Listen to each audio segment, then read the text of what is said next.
Hello guys, nandito po tayo sa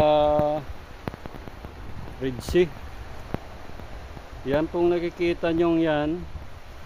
Ngayon ay yan ang kulay blue, yan ay deep sea yan. Pero before, andito po ang tubig niya, no? Ito yung mga coral. Ayan po yung siksikan ng mga isda. Ayan, no?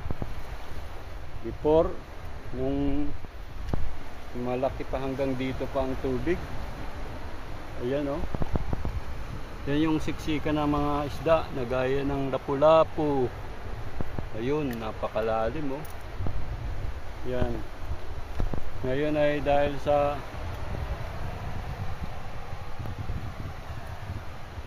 umurong na yung tubig, itong coral na ito ay naging natuyo na, kaya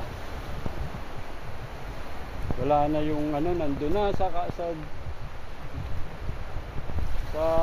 deep sea na ang coral na naman dyan sa ilalim yan.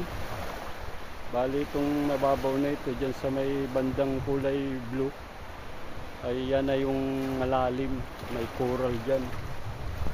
Kaya ito before yan puro coral ito. Yan, oh.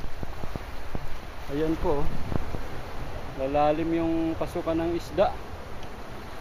Ayan, oh. Yung titingnan nyo, ito yung mga coral before.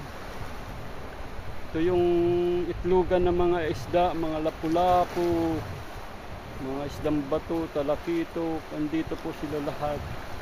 Pero dahil sa nag-iba na yung tubig, nag-urong na, doon na sila tumira sa malalim na yan.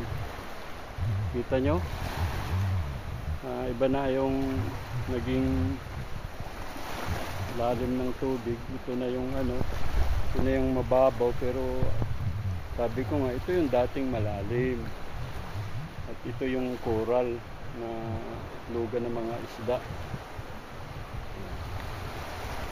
Yan, oh. Kita natin yan. Napakalalim yan dyan sa kulay blue yan. Ito. Okay guys.